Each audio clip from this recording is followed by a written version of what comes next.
are King forever, the beginning and the end. You are Lord and servant. You're the Son of Man. You're the Lion of Judah. You're the risen Lamb. You're the second Adam, here to lead us home. You are Yahweh's glory, oh now revealed in flesh and bone. You are ocean parter, you will make a way.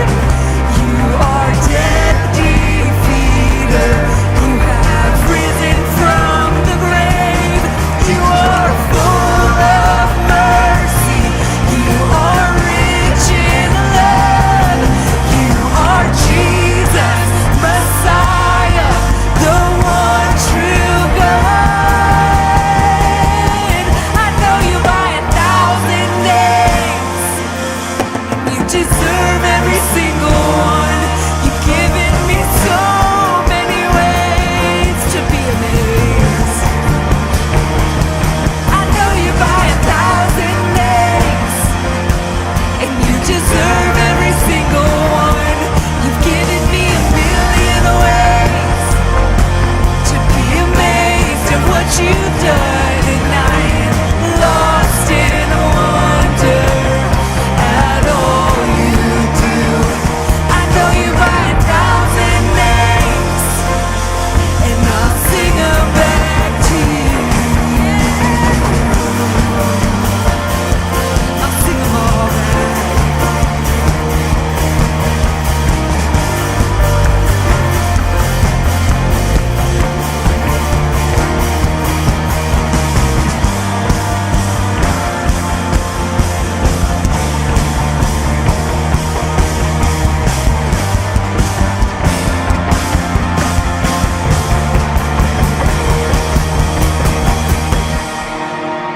Praise your name, Jesus. Praise your name, Jesus.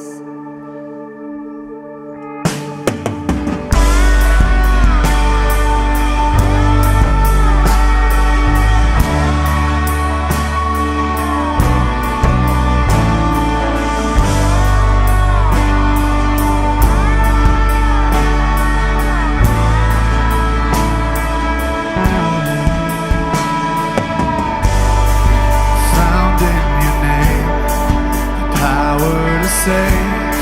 It's only a whisper, mountain shake. Jesus, our hope and strength.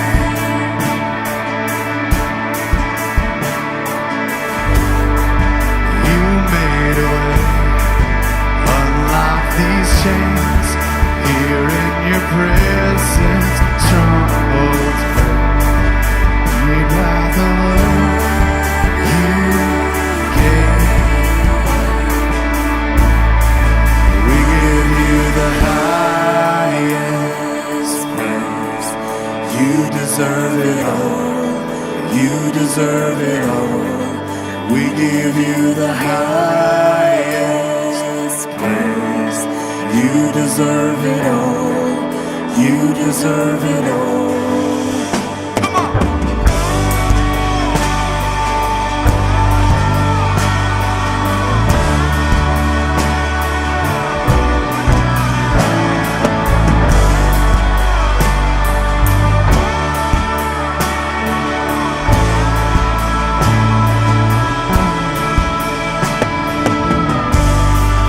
There on a tree, merciful King, broken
goes out.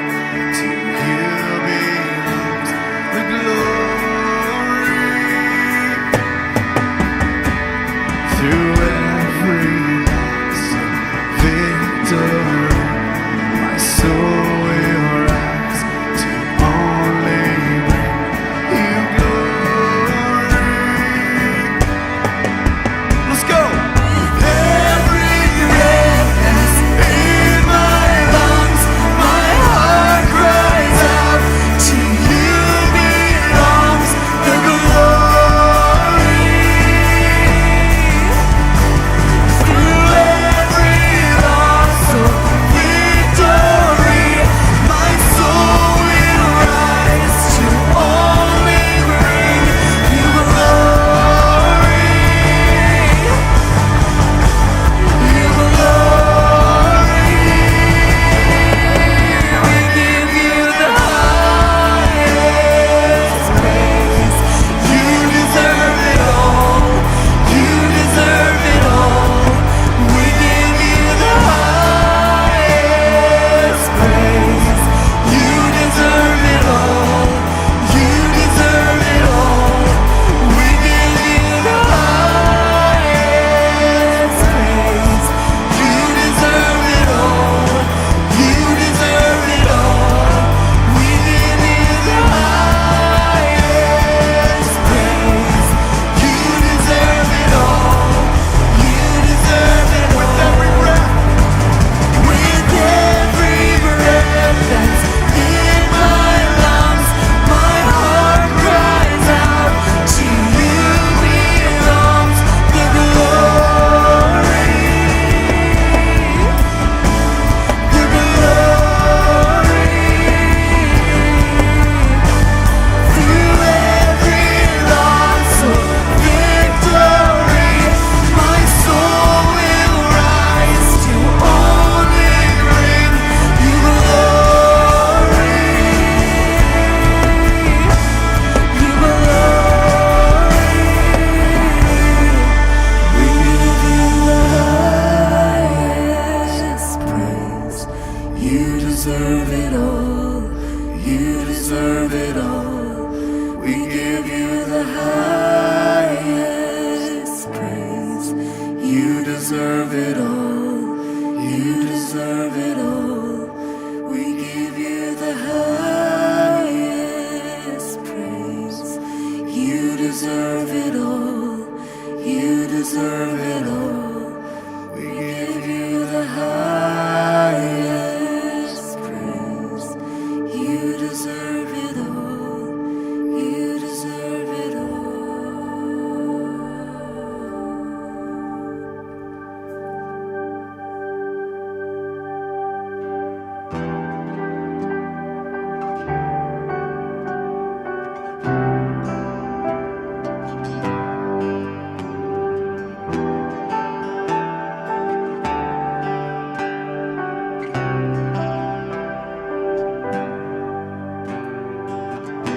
Before I spoke a word, you were singing over me. You have been so, so good to me. Before I took a breath, you breathed your life in me. You have been so, so kind to me. Sing that again. Before I spoke a word, you were singing over me. You have been so, so good to me. Before I took a breath, you breathed your life in me. You have been so, so kind to me. Oh, the overwhelming, never-ending, reckless love of God. Oh, it chases me down, fights till I'm found.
deserve it, still you give yourself away. Oh, the overwhelming, never-ending, reckless love of God.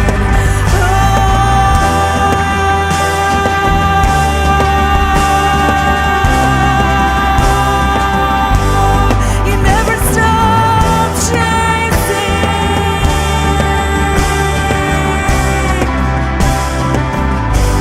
You never stop chasing me.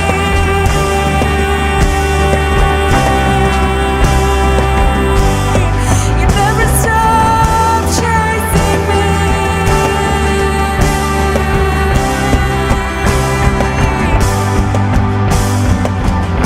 There's no shadow you won't light up, mountain you won't climb up, coming after me. There's no wall you won't kick down, lie you won't tear down, coming after me. There's no shadow you won't light up, mountain you won't climb up, coming after me. There's no wall you won't kick down, lie you won't tear down, coming after me. Oh, there's no shadow you won't light up, mountain you won't climb up, coming after me. There's no wall you won't kick down, lie you won't tear down, coming after me.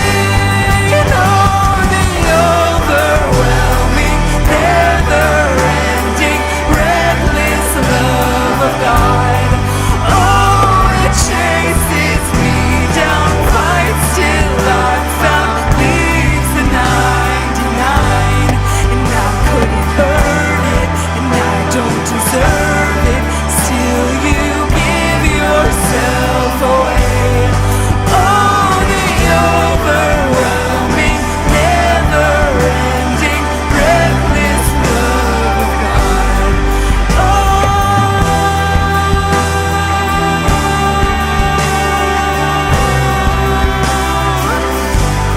You keep running after me. You keep looking.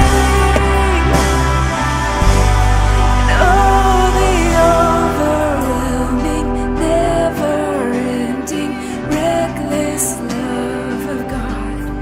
Oh, it chases me down, fights till I'm found, leaves the 99, and I couldn't earn it, and I don't deserve it, still you give yourself away.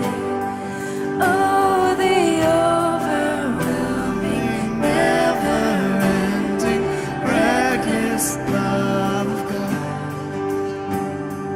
God, we are so incredibly thankful for this opportunity to raise your name and come into your house.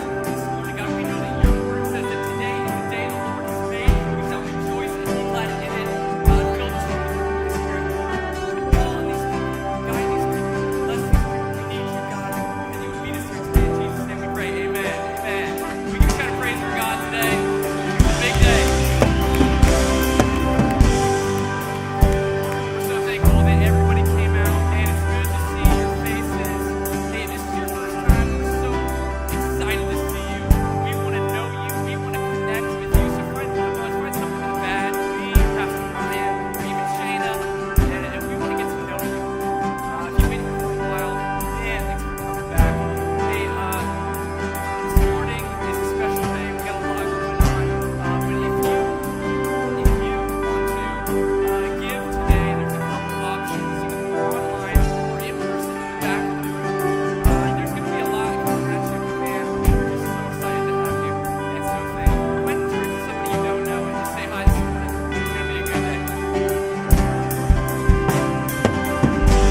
morning, Timberlake, and happy Timber Treat Sunday. My name is Jaron. It is so great to have you in service today, and we truly hope that you feel at home in this house. Whether you made it in person today or you're watching online, we are so excited that you made it today. To make your service experience a little easier, make sure you download the Timberlake app. Select Castle Rock as your campus and click the Connect menu option at the bottom of the app. This will give you message notes, giving options, a Bible, and an online connection card. You can also find a connection card in one of the seat pockets in front of you. We'd love to have you fill that out with as much information as you're comfortable with so that we can get to know you and hopefully you can get to know us. Drop it in the offering bucket or take it to the Connect Center in the lobby. We've got a free gift that we would love to put in your hands just to say thank you for joining us today. Ladies, have you gotten signed up for the Sisterhood Gathering? This Friday is our second annual Sisterhood Gathering. The team is putting together an incredible night to refill just what you need. We're bringing in guest speaker Chelsea Beeson along with a ton of other surprises to make the night incredible. Childcare will be provided. To register, visit one of our social media pages, scan the QR code, or stop by the display in the lobby. Well, once again, thanks for joining us today. Pastor Ryan is closing out a collection of messages this morning. Sit back, relax, and enjoy the rest of service.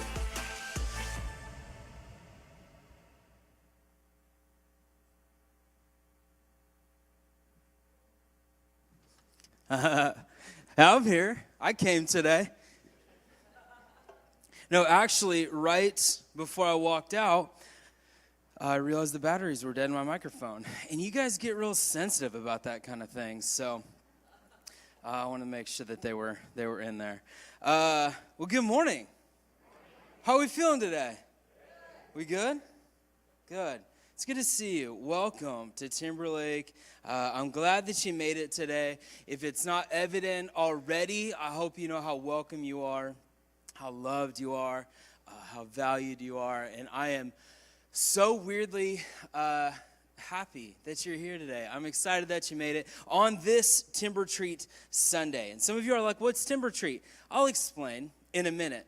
I'm glad that you came. Last week I missed. Was anybody here last week that just really felt like there was this miss inside of them for me? Okay, well, all of you. I miss being here last week. We got the opportunity to go out of town for a couple days. A rare opportunity that Shane and I have to get out of town for a couple days. And so we did that. While you were all in church last week, we got to go relive our youth with about 80,000 emo kids in Las Vegas. Literally, Las Vegas was like this sea of black t-shirts. It was crazy and amazing, but I missed being here. I missed being with you. I watched service last week. I watch service when I'm out of town. I'm assuming you all do as well. I don't know why you're laughing. So I watched service. I hope that the guest speaker lived up to your expectations. If you missed last week, it was in fact my father. And all I could think last week as I was watching service was, it's weird when the tables turn and the father is beginning to emulate the son. And I think he looks up to me, and he does. He does. And yeah, I hope it was good. It was good. I tuned into first service and was very, very pleased with it, and I hope you were too. It was good, but I missed you. And it's a fun Sunday. It's a big Sunday. Actually, it's a big week. Let me shoot to the end of the week if I can. So Sisterhood is Friday. I think maybe it was mentioned in the video just now. Sisterhood is this Friday. And if you've not gotten registered, I would greatly encourage you to do so. If you didn't attend last year, I want to maybe paint the scene for you. This is not small groups. This is not, ladies sitting around a table going through a book. This is it's a full-blown service. We're bringing in a guest speaker that is going to just knock your socks off, spirit-filled, going to bring the word. It's going to be so good. Ladies, if you're not registered, get registered. It's completely free, but it's going to be a great night. Husbands, take the kids. It's going to be a long night, but you'll be fine. Ladies, show up. It'll be good. Jump online, register, find us on social media and register through the link, or stop by the table in the lobby and get registered today. Somebody will be out there after service to help if you need it. But don't miss this. It's going to be good. It's going to be good. Best thing you'll do this fall. Today, because we're not there yet, is the best thing that you're going to do this fall. Today's Timber Treat. I love Timber Treat, okay? And I know this doesn't apply to a lot of you. Maybe you didn't bring kids today, or you don't have kids, your kids are old, whatever that looks like. I love Timber Treat because you always get all these kids that are walking in their costumes, looking all cute and stuff. You know what I'm talking about? Did you see the kids walking in their cute costumes? I feel like there's a bunch of Pokemon. I don't know. I don't watch it or know what it is. But there are some of those. A handful of Blueies, if you will.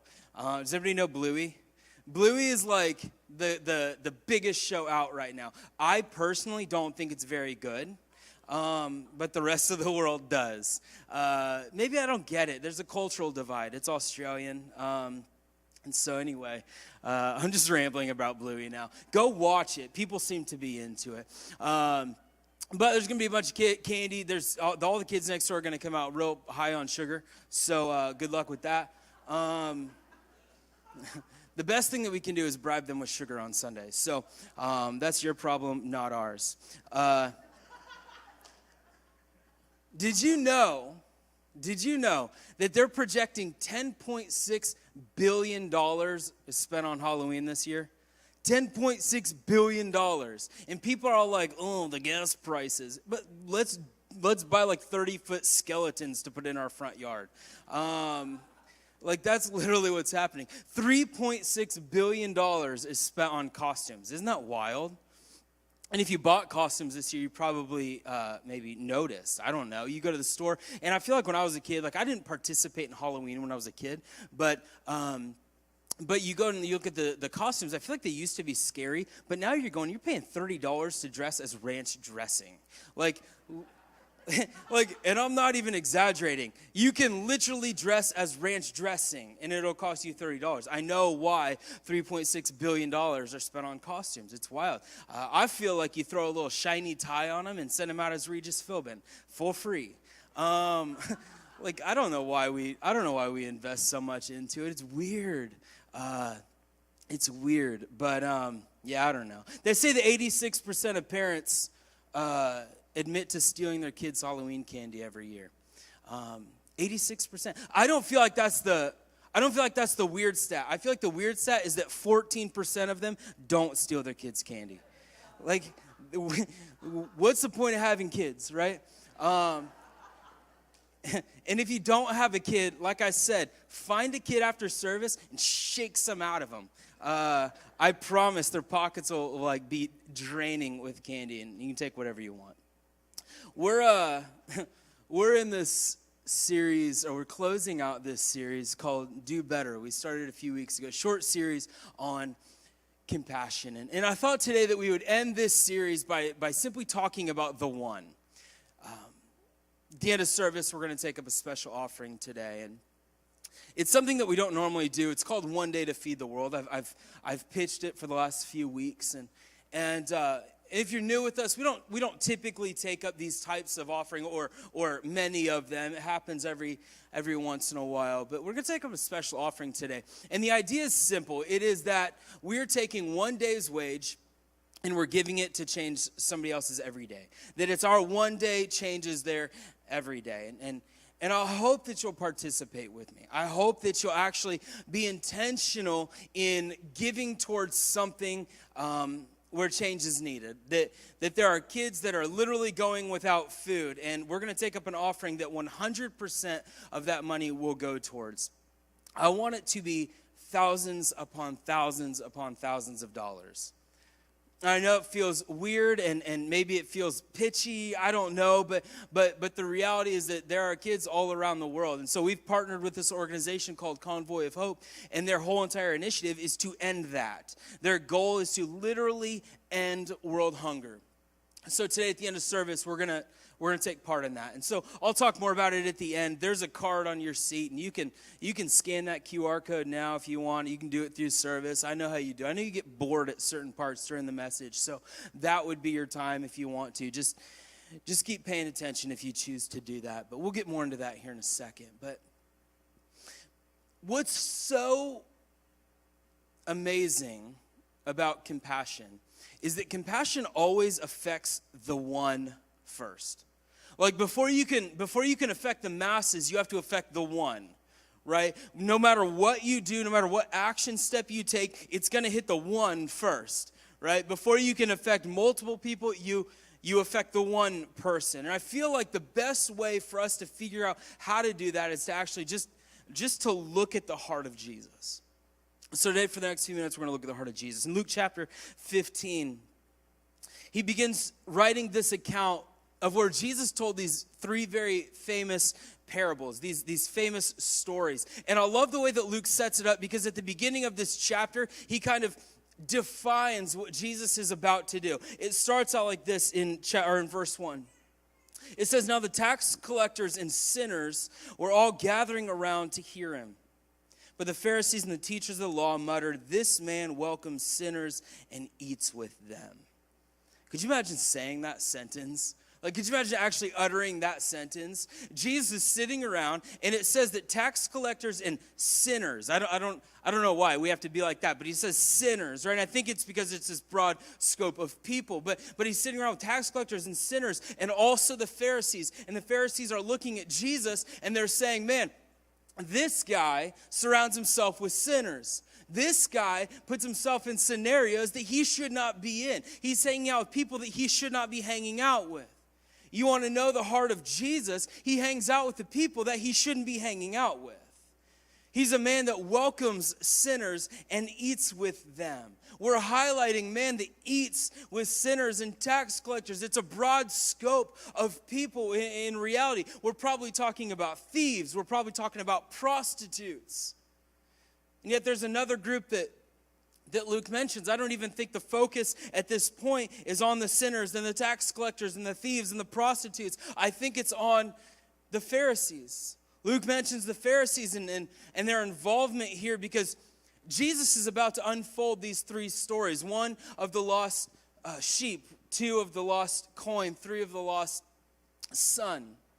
And before he does, Luke kind of recognizes and identifies who's sitting in the crowd. And I think that he's attempting to poke holes in the Pharisees' theology and their thought process. Because the Pharisees are the one person that Jesus was constantly getting onto for fundamentally messing up salvation, for fundamentally missing out on the purpose in their world, their purpose in the world. And so he starts dialoguing with these men, sparring, if you will.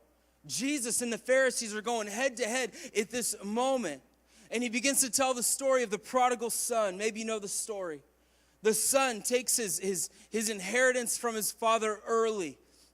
And he leaves home and he goes and he squanders the money, and he's living in ruin. And from the bottom of the barrel, he decides that he can probably go home, and maybe at the very most, his father will take him in and allow him to be one of his servants in his home. So he goes back home, and while he was still a ways off, the dad sees the son, and he chases him down with arms wide open, and he welcomes him back into his home. He celebrates his son coming home. And it feels like this major contrast in what we should be doing.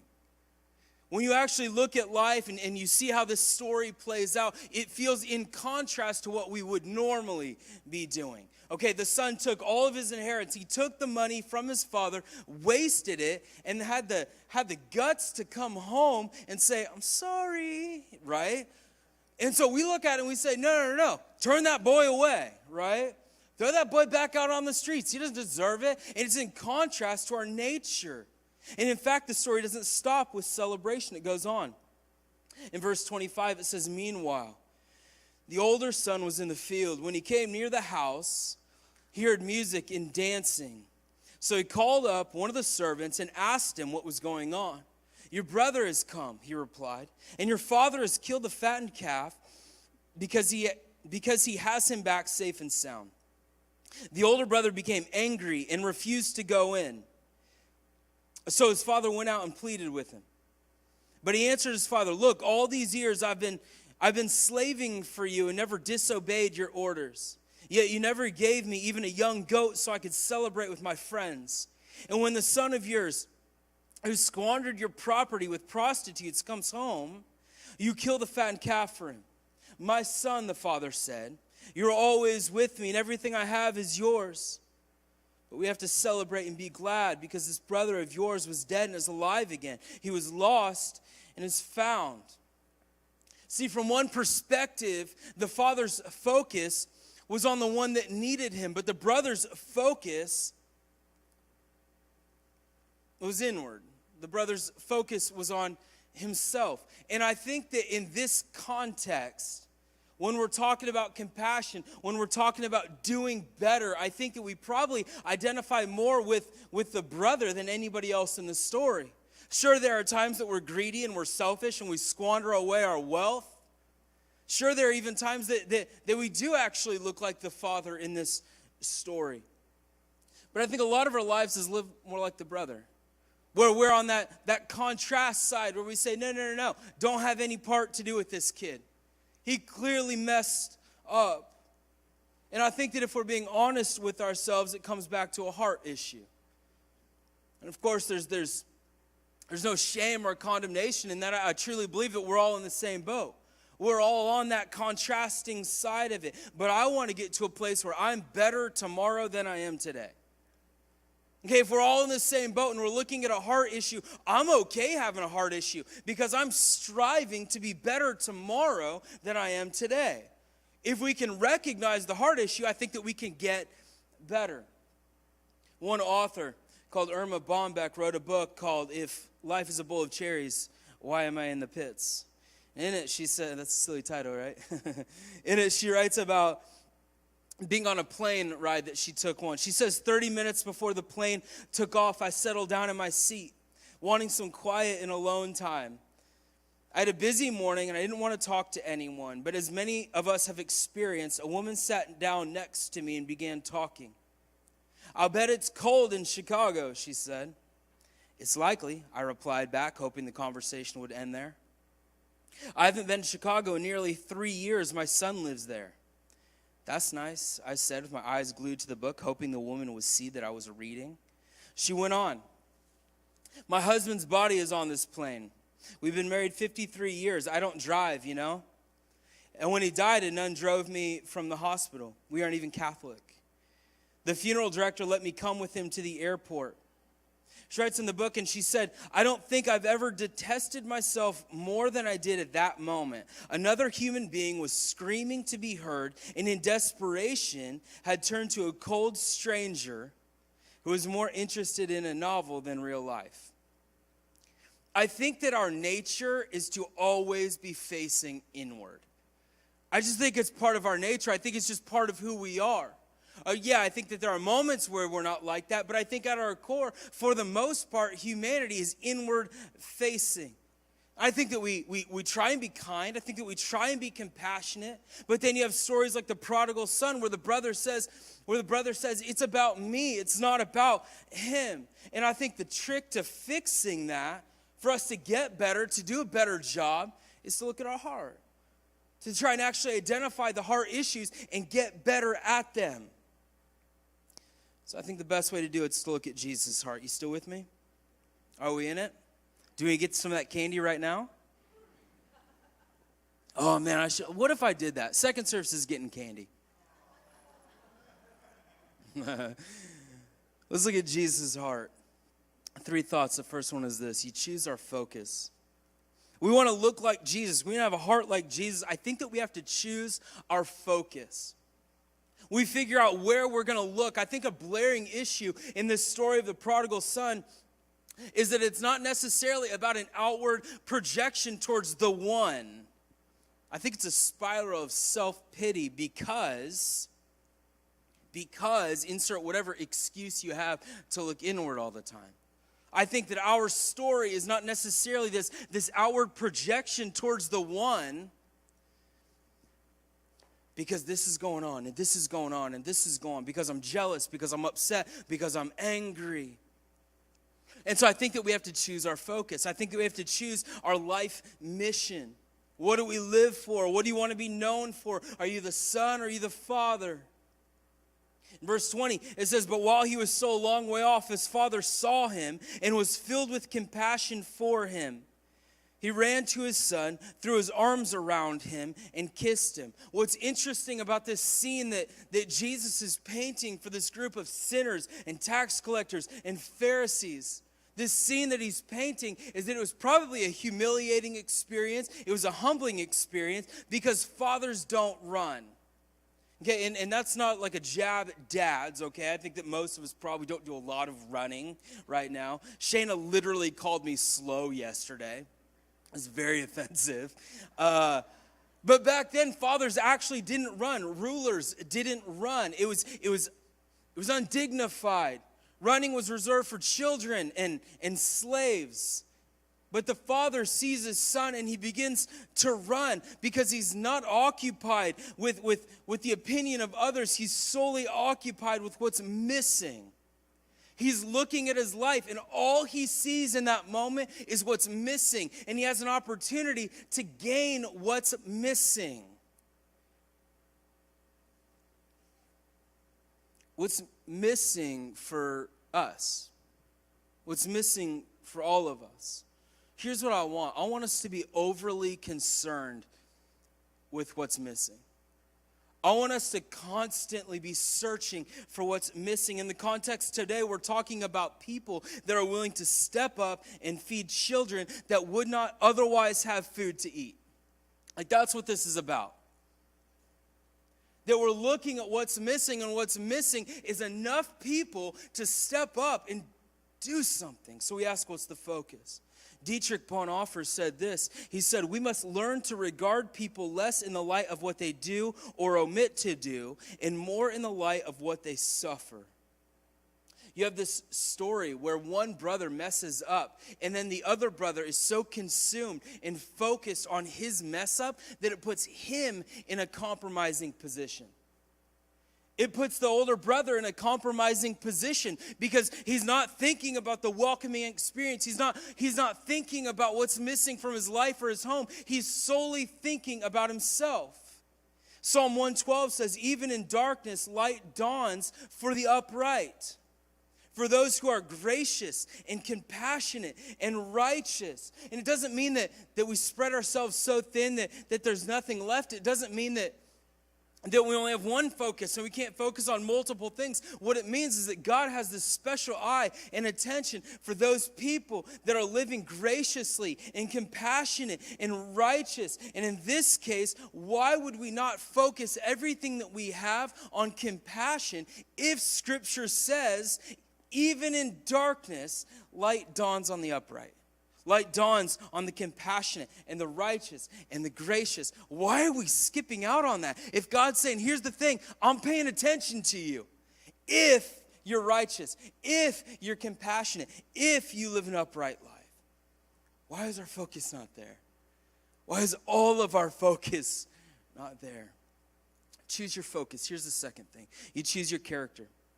Compassion generally alludes to kindness and sympathy, but I think that there's something deeper. I think that there's something more profoundly powerful when you actually consider what compassion means. The word literally means to suffer together. Compassion means to suffer together. That's a big definition. That's a big definition. So you go to the Father, and immediately the Son's burden becomes his burden. It wasn't about where he was. It wasn't about who he was. It wasn't about what he had done. It was about them being in this together, to suffer together. And fortunately, the Father still had the means to make a difference in his Son's life. The Father was still at a position where he could do something about his Son's life, despite what he had done, despite where he had been, despite who he had done it with. He still had the ability to change his life. So the Father stepped into his brokenness. The Father stepped into the brokenness and said, I can do something. No, let's go even further and say the Father literally ran into his brokenness. He looks at his Son from a distance, broken, and runs headfirst into it. It's compassion defined. Verse 20, so he got up while he was still a long way off. His father saw him and was filled with compassion for him. He ran to his son, threw his arms around him, and kissed him because that's who he was. That's who he was. Compassion sat inside of him, his character, the person that he was on the inside. Whereas the brother's response was, look, all these years I've been slaving for you and never disobeyed your orders. Yet you never gave me even a young goat so I could celebrate with my friends. 2 responses, right? 2 responses. It's who they were. The father sees his son and runs headfirst into his brokenness because that's who he was. The brother is jealous and upset and angry because that's who he was. That was his character at this point. At what point are we looking at ourselves saying, who I want to be is better than who I am today?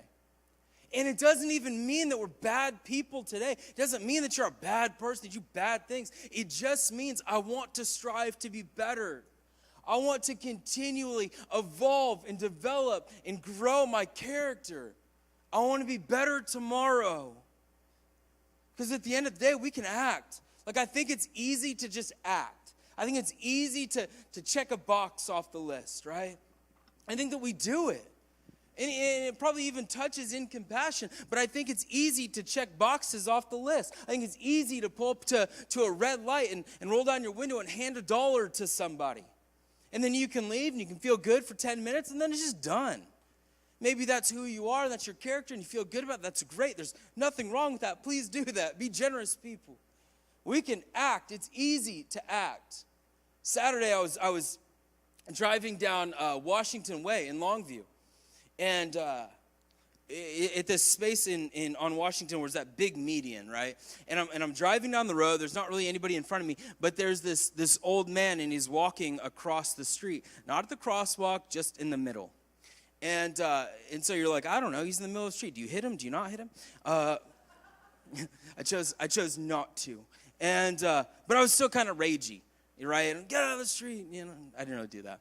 But I'm watching, and I'm mostly thinking, like, what in the world is this guy doing? And he's walking across the street, and he gets to the median, and it's a step up. I don't know if you know where I'm talking about. And he goes to step up on it, and he steps up, and then you see him start to wobble, and his arms start going back. And I slam on my brakes because he goes right back into the street backwards. So, of course, I pull up, and I pull up into, like, the turning lane. I run back to him, and I help him across the street, right? It felt good. I mean, how often do you help old men across the street? It's the most cliche thing you can do. So I get him across the street. It took about 5 minutes. Literally took about 5 minutes, and everybody's very angry with us. And I'm like, yeah, where are you headed? And you need a ride? And he's like, I'm just going to this pot store. Well, okay, fair enough. And and so we went, and it was great. I'm joking. I kid. That's what I do. No, I go back to my car and I leave. But the point is, like, we can act, right? Like, we can do those things. We can act. But that form of action doesn't necessarily define character. Sometimes it does. Do those things. Be that person. But I think that it's easy to act, but compassion is not a box that we check off of a list. It's something that our inner self contains and expresses. And I think that that's kind of daunting sometimes because it feels like maybe we don't have it. Maybe we don't have all the compassionate nature that we need to have. And a lot of our life is inward focused. And we say, man, if this is what it is, if this is who I am, I'm in rough shape. But could it be developed character? Could it be something that we could bring in? They say that you can build your character in whatever direction you want to be if you're intentional about it. If you're intentional, be intentional about who you surround yourself with. Be intentional about giving things your best. Be intentional about not giving up. Make a decision and choose how you want to be, who you want to be, how your character plays into the compassion in the world around you. Here's the third thing, is choose your response. What I find objectively fascinating about this is that no matter what, we get to choose how we respond. Like in virtually everything, we choose how we respond. We dictate the way that we respond to people. We dictate the way that we respond to ourselves. We dictate the way that we allow ourselves to be hurt and to hurt, to build other people up, to allow other people to build us up. We dictate the way that we respond to these things. I don't think that we do it well. I think that we should be striving to respond better. I don't think that we always do it well. I would love to say that we do, but we don't. We don't receive criticism well. We don't respond well to criticism, right? We don't deal with conflict appropriately. We don't respond to hurt easily. We hold grudges, we gossip, we cry, we wound, we're selfish, we're toxic, we hang out with toxic people. And we respond appropriately, or rather inappropriately, to each. But still, the way that we respond is ours. It's our response. We choose how we do it. You look at this story, and there are two responses. In verse 22, it says, "But the father said to his servant, 'Quick, bring the best robe and put it on him. Put a ring on his finger and sandals on his feet. Bring the fattened calf and kill it. Let's have a feast and celebrate. For this son of mine was dead and is alive again. He was lost and is found.' So they began to celebrate." So you throw a party or you throw a fit. The older brother became angry and refused to go in. I have a feeling he's somewhat of a grown man at this point, but he was mad, and so he refused to go into the party. Two responses occur. One, arms wide open, let's throw a party. Two, no, not on my watch, I'm not going in. I want no part of this. The way that we act makes a difference. Not the throwing a fit part or even the celebration part, but the action that we take towards something that actually matters. I want to be people. I want to be a church. I want to be the church that responds to the pain around us in the appropriate way. I want to be the church that responds to all the hurt and all the pain and all the disgusting things around us. All the hurt in the world appropriately. If compassion is our goal, if placing ourselves in the burden with the burdened is our goal, I don't ever want to be so caught up in me that I don't notice what's happening with the one. I don't want to be so caught up with me that I'm oblivious to what's happening around me, the pain and the hurt and the things that are going on in our world, that I'm oblivious to that stuff. I don't ever want to be so caught up with me that I just assume someone else will handle it, that somebody else will do it. I don't want to miss my opportunity to change somebody else's life. Literally apply that to anything you want. Whether it's this, whether it's what we're about to do, whether it's your family, your career, your workplace, whatever. I don't want to miss an opportunity to change someone else's life. What an incredible move it could have been for this brother to have arms wide open for his brother coming home. What an incredible opportunity that would have been for him in this beautiful fit of compassion. But that's not the way the story went. I don't know what the next paragraph of this story looks like had it gone in that direction. I would imagine it would be something along the lines of both brothers' lives were changed. Because one made an action step, both of their lives were changed. But that's not how it went. But that's who I want to be. That's who I want us to be. I want to change and I want to be changed.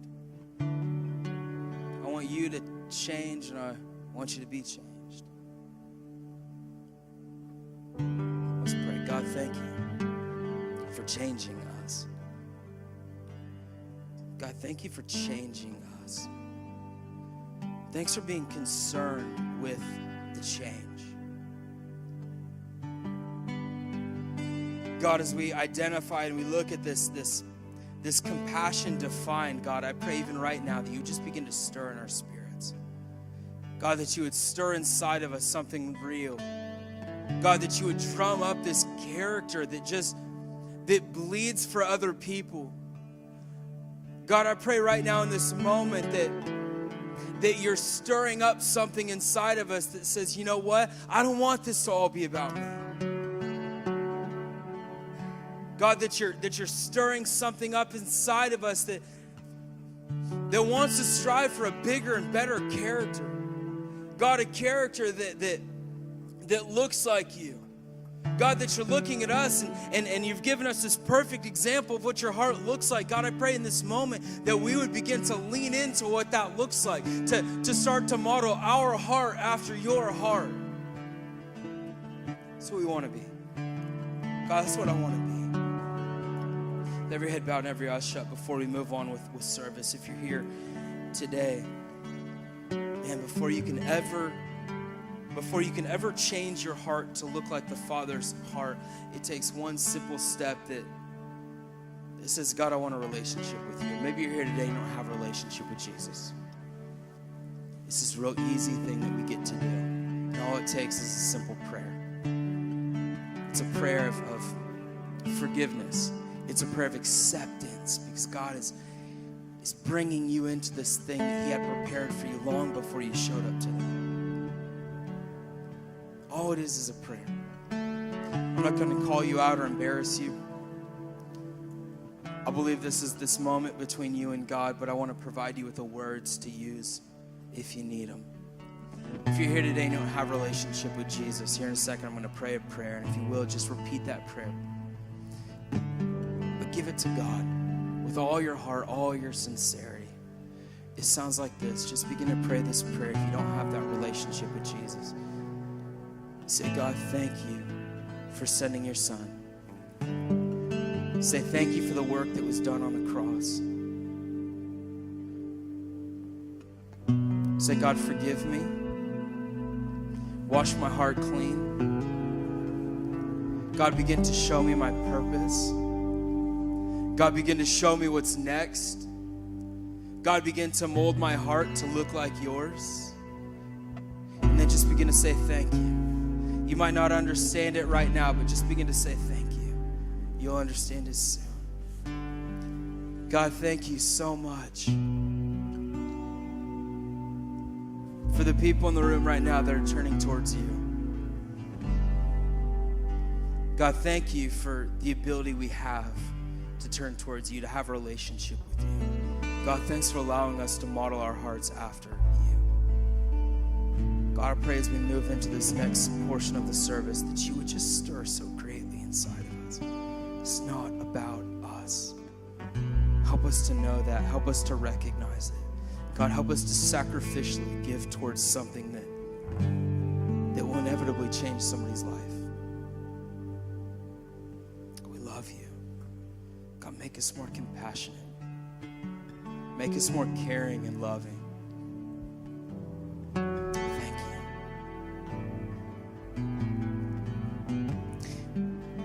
Here's what I want to do for the next couple minutes. So I'm going to explain it to you, maybe a little bit more detail, and then we're going to move into a time of giving. And I said it earlier, our Convoy of Hope offering is it's not something that we do frequently. In fact, I think that we've done it twice.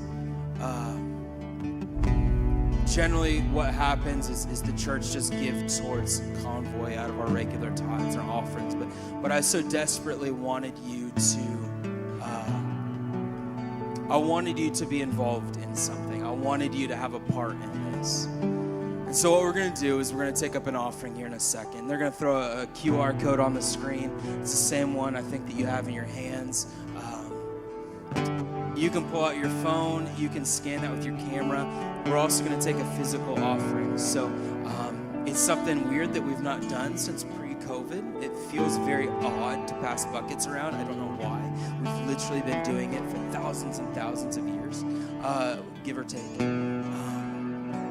The Convoy thing is this. A couple years ago, we did a Feed One, and so basically we sponsored kids. And this is a little different. I said it earlier. What this offering is that we're asking that you give one day's wage, that it's one day to change somebody's every day. And so this entire thing will actually go to change somebody's life. It goes to provide food, clean water, and a message of Jesus to kids all around the world that would not have food otherwise. The crazy thing is, and where I struggle with this personally, is we've heard this message, right? Like we've heard the pitch, we've seen the commercials, we've seen this forever.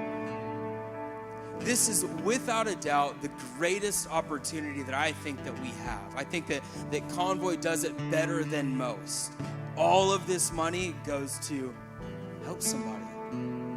It's not administrative costs. That's covered somewhere else. This solely goes to feed a kid and bring them a message of Jesus. It brings sustainability into cultures that don't have sustainability. It's truly an incredible experience that we get to be a part of. So I'm asking you to be a part of it with me. We've got some ushers, I think, that are going to come forward. Here in a second, I'm going to pray, and we'll begin to take the offering. The band is going to play. Don't leave yet. We'll formally dismiss here in a second. But what you can do, there's an envelope in front of you if you want to give. If you want to give personally, you can grab that envelope and you can write in it whatever else. There's even a little dollar amount code thing in there, I think, to help you with the math. The alternative is that you can scan this QR code, or you can do the QR code in your hand at your seat. If you go to that website, make sure you select Convoy of Hope. We want to make sure that all of this goes directly to changing somebody's life. So if our ushers want to come forward, I'll go ahead and pray. God, thank you so much for the opportunity that we have to do this. God, thank you for the opportunity that we have to take part in this. God, I pray that we would give sacrificially. God, it might seem daunting or too big for us, but I believe that you have promised us blessing, that you've provided a way for us to get through if we're sacrificial. God, I pray that we would have such a heart of compassion in this moment that we want to give, that we want to be a part of this. Thanks for allowing us to do it. Thanks for allowing us to be a part of it with you. God, we may never see where this goes. We never see the actual one, God, but we trust the process. We trust that your hand is in it. God, I pray that you would bless this offering. Allow it to go further and further. Multiply it and multiply it and multiply it, God, and then bless the giver. Thank you for sacrificial hearts. Ask in Jesus' name.